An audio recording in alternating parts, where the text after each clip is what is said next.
Thousands of years ago, way before cranes, engines, or electricity, the ancient Egyptians pulled off one of the greatest architectural feats ever: the pyramids.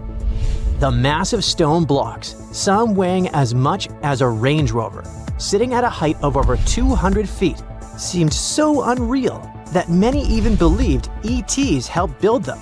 But new research shows the secret was actually right here on Earth. The Egyptians probably used a giant ancient water elevator to move those heavy stones for their very first pyramid, the Step Pyramid of Djoser, around 4,700 years ago. Now, the first question that comes to mind is, where did they find such huge amounts of water to run this construction in the middle of the desert? Some studies say that the Sahara Desert had more regular rainfall thousands of years ago than it does today. So, the landscape resembled a savanna, not a desert. So it was possible there was enough natural water to support the hydraulic lift. Researchers found deep vertical shafts inside the first stone pyramid. They used a computer model that had info about the pyramid's remaining inside parts and the underground tunnels at the site. The team also used high-resolution satellite pictures of the area to include the amount of rainfall from the past in their research. It looks like the Egyptians would place a heavy stone block on top of a floating wooden platform, kind of like a raft, then slowly fill the shaft with water, and the rising water would lift the platform and the stone upwards, sort of like an ancient elevator in action. This cool process is called hydraulic lifting, and it's very similar to how some modern machinery works. But when the Egyptians used it, I mean, if they ever did, they would have had to do it with the most basic tools and a really advanced understanding of how water behaves. They would have to carefully control the amount of water added to each shaft to raise the stone blocks gradually, and stop at the desired level to move the stones into place. The scientists now want to find out if it was the first major system of this kind, or if someone had used it before the Egyptians. Now, not all archaeologists fully agree with this idea. Some point out there's no direct evidence, like writings or diagrams from that time, that would prove the Egyptians actually used a hydraulic lift system, whether or not they actually used this exact method. One thing is clear: the people who built the Step Pyramid were geniuses in their own right. They figured out how to move massive stones all the way to the top of the pyramid with incredible precision, and used techniques that still impress scientists today. West of the pyramid, archaeologists found some evidence of a human-made lake or reservoir. They believe the Egyptians may have created this temporary lake and used channels, or canals, to move the water toward the pyramid. The pyramid itself may have been surrounded by a moat that helped direct water into these vertical shafts. There's even an enormous stone structure nearby, which could have acted like a dam. It stored and filtered water in the amounts they needed. In fact, scientists have discovered that 31 pyramids are likely to have been built along a long-lost ancient branch of the River Nile. It is now hidden under desert and farmland. For many years, archaeologists have thought that ancient Egyptians must have used a nearby waterway to transport materials, equipment, people, and whatever else they needed to build the pyramids on the river. But up until recently, they weren't certain of the location, shape, size, or proximity of this waterway to the site of the pyramids. They used radar, satellite imagery, historical maps, geophysical surveys, and sediment coring to map the river branch. The scientists believe that a huge drought and sandstorms buried it thousands of years ago. They managed to go below the surface of the sand and get images of some hidden features, thanks to radar technology. The team found hidden rivers and ancient structures running at the foothills of where most of the ancient Egyptian pyramids lie. The discovery of this extinct river branch could explain why there are so many pyramids between Giza and Licht in what is now an inhospitable area of the Saharan desert. And if it wasn't cool enough, the area seems to have had a kind of water filtration system.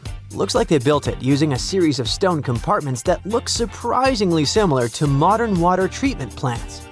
So, the Egyptians probably weren't just filling up the shafts with any water. They may have been managing and purifying it. They wanted to make sure it was clean and flowing in the right amounts, not to damage the pyramid or flood the area. Alright, water transportation is a complex issue. But even the most basic things, like how many sides the Great Pyramid of Giza has, can still surprise us. It's not 4, as you might logically conclude. It's not even 5 or 3, but 8. In 1926, a British pilot flew over the pyramid and took photos from above, and only then officially confirmed it. From that high-up view, he noticed that each of the pyramid's 4 faces is slightly indented down the middle, from top to bottom. These shallow inward dips make each face split into 2 halves, turning the pyramid into something more like an octagon. That indentation is so subtle you'd never see it standing next to the pyramid, but from the air, it becomes obvious. This odd shape may have actually helped keep the pyramid stable for over 4,500 years. The special inward-sloping design, plus a super strong base, could have helped it survive all kinds of natural disasters, like earthquakes, heavy rains, and constant pressure from its own massive weight. The pyramid has likely faced over 500 severe rainstorms in its lifetime, and thanks to its design, the pyramid's angled stone layers may have actually gotten stronger over time, kind of like how a screw tightens when you turn it. If the pyramid had been built with totally flat and level stone layers, it might have started to fall apart instead. The latest news from the pyramids is that there could be a massive ancient city hidden deep beneath them. 2 scientists announced that they used a new method to read data from a technology called synthetic aperture radar, SAR. It's kind of like X-ray vision for the ground, and satellites normally use it to look beneath Earth's surface. So they say that with this cool tech, they managed to spot giant structures over a mile underground, directly beneath the Pyramid of Khafra at Giza. The scientists found 8 deep shafts surrounded by spiral paths, all leading to 2 enormous cube-shaped chambers, each one almost 300 feet wide. There are 5 more structures above the shafts, all connected by tunnels. All this might be part of a prehistoric underground city or even an ancient power station. The idea isn't new. A long time ago, the ancient Greek historian Herodotus already talked about hidden chambers under the pyramids. During the Middle Ages and the Renaissance, similar rumors popped up again. Then, in the 20th century, an American psychic claimed there was a hall of records buried under Giza. This new case is different because the people who announced it have real scientific backgrounds, hold doctorates, and claim to have invented a new type of scanning method. But still, many experts are skeptical about this finding. No one has officially proved or tested this new technology that they rely on. They base their reconstructions on imaginative guesses and not hard evidence. And most importantly, the claims don't fit with what archaeologists already know about the area from actual excavations. So until there's solid, peer-reviewed evidence, the idea of a lost city under the pyramids will remain just an idea.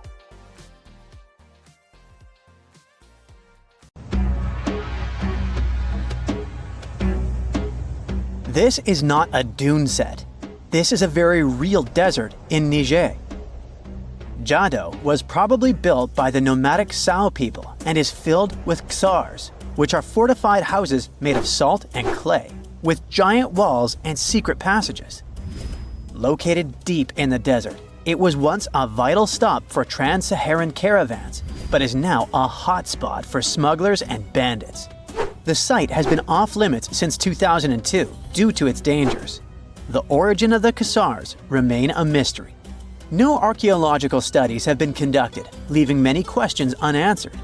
Even today, shifting sands reveal and conceal parts of these ancient ruins, fueling local speculation about what might still be hidden beneath the desert. Speaking of connective tunnels, scientists were blown away by the discovery of lava tubes in Saudi Arabia. These underground passages form when molten lava cools down. Researchers believe that ancient nomadic groups may have utilized these tunnels to survive the super harsh desert climates. While excavating the tunnels, archaeologists uncovered artifacts, rock art, and skeletal remains. The art and animal bones show that the people who used the tunnels were probably sheep and goat herders. They're still piecing together whether these groups lived in the tunnels for extended periods or just used them as temporary shelters. The Great Pyramid of Giza has been standing for thousands of years, but it's still hiding secrets. Using special scanning technology, scientists found two hidden structures under an ancient burial ground. The first is a shallow L-shaped structure, and below it is a much larger space that could be a final resting place or a chamber. The smaller structure was filled with sand on purpose, while the deeper one might be an empty chamber. Experts believe the two are connected, possibly as an entrance leading to a secret chamber. This is big news because it might give us some more insight into who built the pyramids and why. The world is full of ancient writing, but some messages refuse to give up their secrets, like the mystery of the Bashplemi tablet. This unusual stone, pulled from a lake in Georgia, is covered in symbols no one can read. Even with modern technology, experts are completely stumped. The tablet is about the size of a book, with 60 symbols carefully carved into its surface, but 39 of them don't match any known language. Some resemble scripts from ancient civilizations in the Middle East, India, and Egypt, but none are an exact match. To make things even trickier, part of the tablet is broken off, meaning a piece of the puzzle is missing forever. To rule out a hoax, scientists studied the tablet closely. They confirmed it's made of vesicular basalt, an extremely tough local rock. Whoever carved these symbols must have been really skilled. Based on similar archaeological finds, experts believe the tablet could date back thousands of years, possibly to the late Bronze or early Iron Age. Some symbols repeat, which could mean they're numbers. Maybe it's an inventory list, a record of battles, or even an offering to the deities. Until someone cracks the code, the Bashplemi tablet remains an unsolved mystery from the depths of history. Experts are still stumped with what this Minoan disk might mean. The Phaistos disk is one of the most mysterious finds from the Minoan civilization. This 6-inch clay object, discovered in 1908, has strange spiral markings that no one has fully decoded yet. The disk has 241 symbols on both sides, showing everything from people and animals to tools and plants. Experts have come up with many theories about what the symbols mean. Some think it's an early form of Greek. Others suggest it's a prayer or a hymn. And some even believe it could be a letter from a king in Anatolia to a Greek ruler. Let's see who will be the first to figure this out. It's always a fun day at an archaeologist's office when they find something as big as a 2,000-year-old marble head. A French archaeologist mission went digging inside an old medieval house near Alexandria in Egypt and found a statue's head depicting an old, possibly ill man. This statue dates from the last Egyptian dynasty before it became part of the Roman Empire, and the site where it was found is associated with the likes of Cleopatra and Mark Antony. For archaeologists, even the smallest finds at this site means a lot. You've heard of Lucy, right? The Australopithecus that was an early ancestor for us humans. Well, scientists found some of her species' footprints somewhere in Tanzania. The so-called Laetoli footprints are over 3 million years old. The trail stretched 88 feet and has about 70 footprints, left behind when a bunch of early humans walked across some wet volcanic ash. What's cool is that these early humans were already walking on 2 feet, like us, not all hunched over like apes. The close spacing of the prints shows they probably had short legs and a shorter stride than we do today. In an ancient Egyptian temple, archaeologists uncovered a shrine unlike any other, a place dedicated to falcons and 2 mysterious deities. One deity had a falcon's head, while the other wore a crown with a sun disk and cow horns. But the most baffling discovery was an inscription that read, "It is improper to boil a head in here." At the heart of the shrine, there are 15 headless falcons carefully arranged on a pedestal, likely as offerings to the falcon-headed deity. One theory suggests the birds were boiled first, perhaps to pluck their feathers, before being placed in the shrine, following the strange rule carved into stone. Archaeologists also found a 13-inch iron harpoon nearby. Its true purpose remains unknown, although the shrine also held remains of fish, mammals, and bird eggs, suggesting that the rituals may have included feasting. And speaking of ancient Egypt, meet Hathor. Scientists named her after the ancient Egyptian deity of motherhood, music, and singing. This wooden statue, housed at the Metropolitan Museum of Art, was thought to be just a beautiful artifact, until a surprising secret was uncovered. Using an X-ray machine, experts found a mechanical operating system inside it, with pulleys and axles connecting her shoulder to her left leg.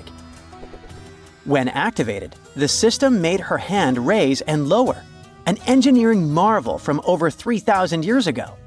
The statue was created during Egypt's Middle Kingdom, around 1800 BCE, and is often compared to 19th century automata due to its advanced design. It's believed the statue was used in religious ceremonies, symbolizing Hathor's role in dance and music. An unexpected discovery happened in northern Kuwait, where a Kuwaiti-Polish team uncovered a mysterious 7,500-year-old statue. The statue features an elongated skull, no mouth, narrow eyes, and a flattened nose. This feature is thought to be an Ophidian figurine, named after the Greek word for snake, and it was likely made by the Ubaid culture, a civilization known for their pottery skills. While no one knows exactly what role this weird statue played, it might have been linked to rituals or symbolic practices. Some scientists think these figurines, found in homes or final resting places, were tied to important cultural beliefs. We couldn't mention unresolved mysteries of this world without speaking about these elongated skulls. In the deserts of Peru, researchers uncovered 5 ancient skeletons, 2 with unnaturally elongated skulls. While head shaping was common in many cultures, these skulls defy explanation. Local legends tell tales of the so-called gentiles, a mysterious race banished underground by the powerful deities.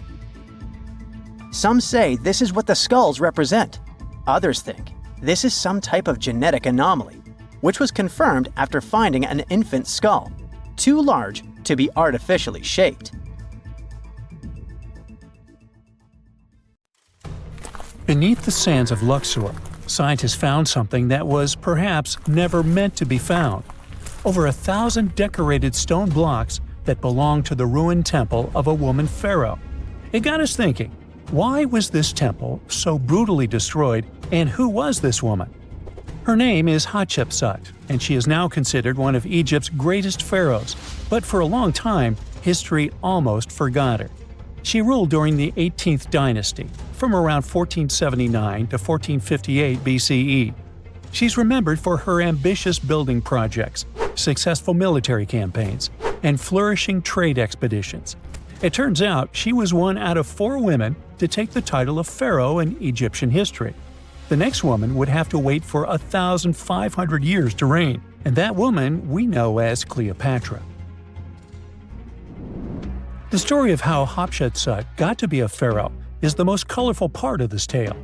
As far as most dynastic rules go, it's usually men that are first in line for royal thrones. In Egypt, that was the same. That's why, when Pharaoh Thutmose I had a daughter as his firstborn, that was a big no-no as far as his succession line went. A few years later, Pharaoh Thutmose I passes away. The crown passed to Thutmose II, who ruled briefly, only to leave the throne to his infant son, Thutmose III.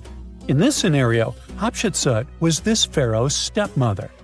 So what happened was that Hatshepsut served as advisor to her stepson, since he was too young to rule on his own. But after 7 years, she made an unprecedented move. She decided to seize power and declared herself Pharaoh of Egypt. Now, this was not a simple power grab. Hatshepsut understood that if she wanted to rule, she had to present herself as a legitimate king. In a bold move, she adopted the full royal regalia, including the false beard traditionally worn by male pharaohs. She was often depicted in statues and hieroglyphs as a man, wearing the pharaoh's kilt and headdress. But this wasn't about disguising herself. Experts believe she never tried to hide her identity. Inscriptions on her statues often included feminine titles, like Daughter of Re, or grammatical structures that combined male and female terms, such as His Majesty herself. This showed that while she adopted traditional symbols of kings, she still acknowledged her true gender. But she needed to go even further. To legitimize her rule, she crafted an elaborate origin story. She claimed that the deity Amun himself had visited her mother in the form of her father, Thutmose I, and that she was his divine daughter. Now, this was no small claim, since pharaohs were seen as deities on earth. By aligning herself with Amun, she strengthened her right to the throne. In temple carvings, she depicted this divine birth with Amun, presenting her as his rightful heir. These narratives weren't just mythology, they were tools, ensuring her position remained unchallenged. Hatshepsut also took a new name, Ma'at-Kari, which translates roughly to "Truth is the soul of the sun god." The word Ma'at was central to Egyptian beliefs. It represented order, justice, and divine balance. Pharaohs were expected to uphold Ma'at to ensure Egypt's stability. By calling herself Ma'at-Kari, Hatshepsut was likely reinforcing that she was a legitimate and rightful ruler. Her reign was truly great. She led Egypt into an era of peace and prosperity, launching massive building projects and restoring temples across the kingdom. Her most famous achievement was the construction of her temple at Deir el-Bahari, a pretty impressive architectural masterpiece carved into the cliffs of Luxor. Hatshepsut initiated one of the most ambitious construction projects in ancient Egyptian history, commissioning monuments, temples, and obelisks to immortalize her reign.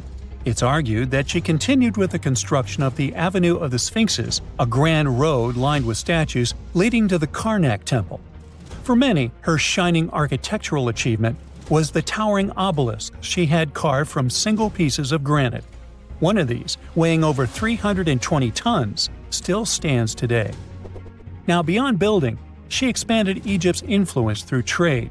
She sent an expedition to the mysterious land of Punt, believed to be modern-day Somalia or Eritrea, bringing back riches like gold, ivory, and exotic animals. Her fleet of ships sailing the Red Sea marked the first recorded trade mission of its kind, establishing economic ties that would benefit Egypt for generations. Yet, for all of her success, something strange happened after Hatshepsut passed away. Her successor, aka her stepson Thutmose III, who had been overshadowed by her rule, took a drastic step. He ordered her name to be erased from history. Her statues were defaced, her inscriptions chiseled away, and her achievements credited to other rulers. It was as if she had never existed.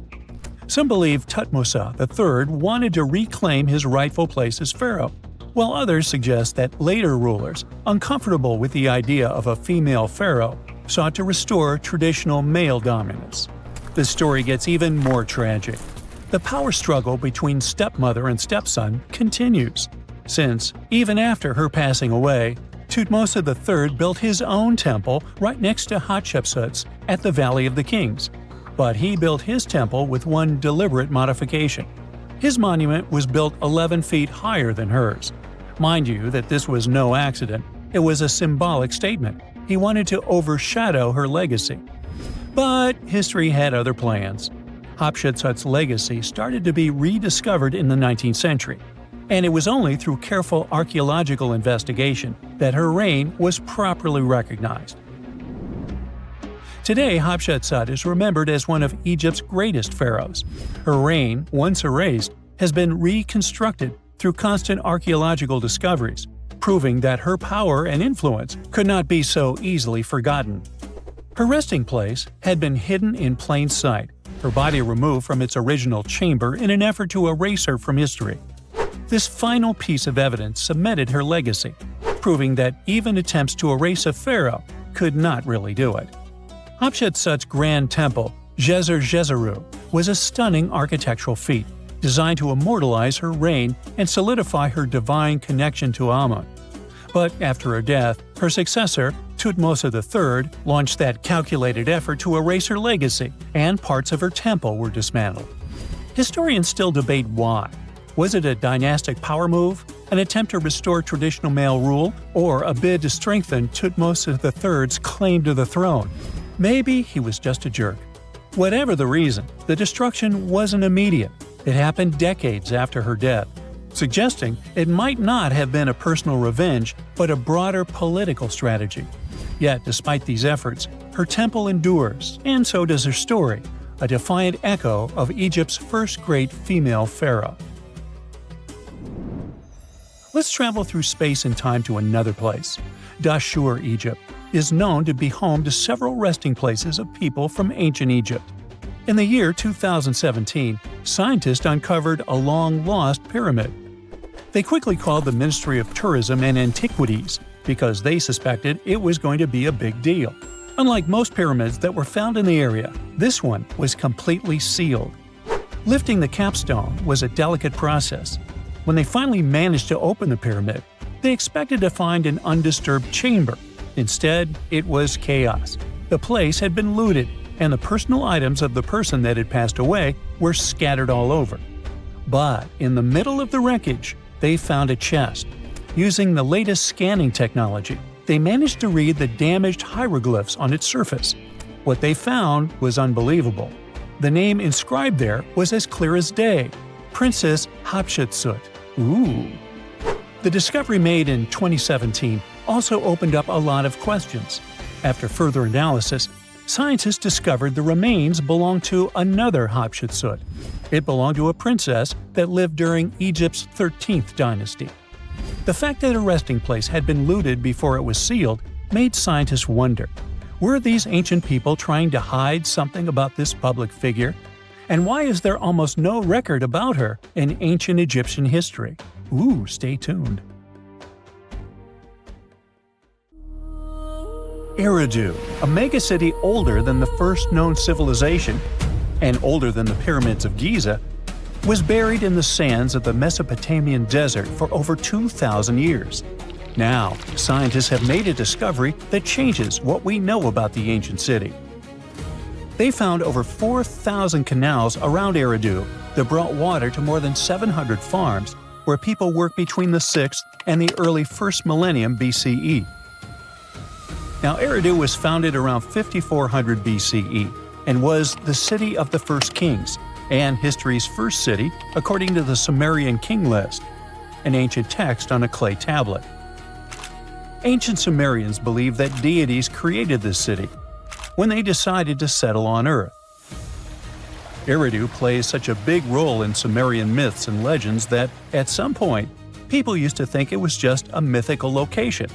The most famous Eridu myth says that the skies got angry because humans were too noisy, so they decided to send a great flood to wipe them out. A new study showed that the Euphrates River served as the source of water for the entire city. The researchers mapped what remains of the ancient landscape and found a well-developed network of artificial irrigation canals. They discovered 200 large main canals pulling water from the Euphrates, and those canals fed another 4,000 smaller canals. The team used everything from satellite images and drone footage to soil analysis, old records, and remote sizing tech to map out the area. The 700 farms that used the water from the system were different in size, from about 5,000 square feet to over 200,000 square feet. The main canals were a little over a half-mile long, and some stretched more than 5 miles. The smaller canals could be as short as 32 feet. Rivers in Mesopotamia were the main water sources for farming, so ancient farmers had to learn how to guide water from the river to their fields. It all started with simple methods, like digging small canals, but over generations, they learned how to build massive canals up to 62 miles long. The Euphrates itself helped the farmers. Water was moving thanks to gravity down its elevated riverbanks, and natural breaks in the banks let it spill onto the land. Researchers aren't sure when each canal was in use, and it's unlikely that all 4,200 canals were active at the same time during that long period. Now, Eridu used to be an important religious and trade center because of its strategic location on the Persian Gulf. Its economy mostly had to do with fishing, thanks to the Euphrates River. Researchers found fishing nets and weights and whole bales of dried fish at the site. And there were even models of reed boats, the earliest physical evidence we have for constructed boats anywhere. The city was thriving until people abandoned it around the year 600 BCE, and scientists still aren't sure why they did it. The local residents, plus the visiting pilgrims and merchants, had just exhausted all the resources of the land. They had to let it rest several times before abandoning the city for good. It happened when the Euphrates changed its course, and they lost their main source of water. Now, many centuries later, in 1854, a British official was on a mission to this area to check out a remote place that had a bunch of mounds called tells, which are piles of debris left behind by ancient human settlements. At first, Taylor wasn't impressed. He had been hoping to find something big, maybe statues, ancient writing, or ruins of palaces and temples.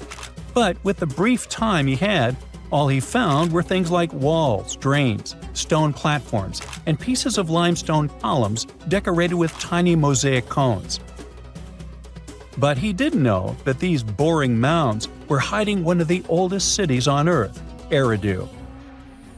The people at the British Museum got interested in the finding, but the first full-scale excavations took place here only around a century later. The local Iraqi authorities got really interested in the excavations as they were hoping to find more about the earliest days of Mesopotamian history. So they focused on Mound 1, a massive tell as tall as an 8-story building.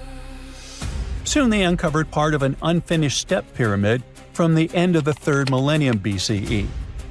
As they dug deeper, they found layers of human life going back in time. There were levels from the Uruk period, and even remains from a time before the Sumerians called proto-history. In those lower layers, they discovered multiple rebuilds of the Temple of Enki, the city's main deity. People rebuilt this temple again and again for over 2,000 years. Every time the temple collapsed, they built a new one right on top. Each new version of the temple was bigger and more impressive than the last. From the middle of the 4th millennium BCE, these temple buildings became massive, more advanced than anything else humans had built up to that point. The city in Eridu was also becoming more complex, with clear social classes. Eventually, they stopped rebuilding the temple and put up a step pyramid on top of the ruins. Even though Eridu faded, it likely stayed important as a religious site. Archaeologists found pottery from the 2nd and 1st centuries BCE during excavations, although there were no signs of houses. The Sumerians were an innovative civilization, as you can tell. By 1500 BCE, they invented the cedar plow, a tool that let farmers plow and plant seeds at the same time, using animals like oxen to pull it. This gear even came with instructions. The Sumerian Farmer's Almanac gave farmers advice on how to grow more crops with proper tilling and irrigation. These smart farming tricks helped feed more people, which led to larger cities, an organized ruling system, and more focus on religion. And as their cities expanded, so did their work in writing, math, and spiritual life. 5,000 years ago, the Sumerians had already produced cuneiform, one of the first writing systems in history. So another recent find from the same part of the world proves that bureaucracy existed already 4,000 years ago.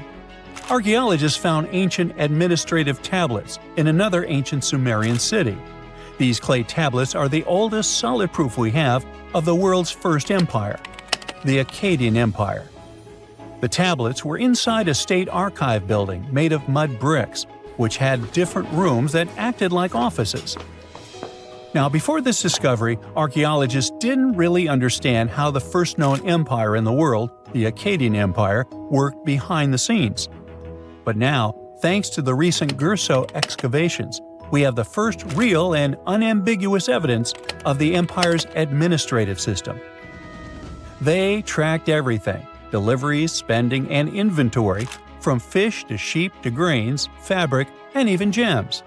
The tablets also include population records, with names and jobs of men, women, and kids, an ancient version of a census.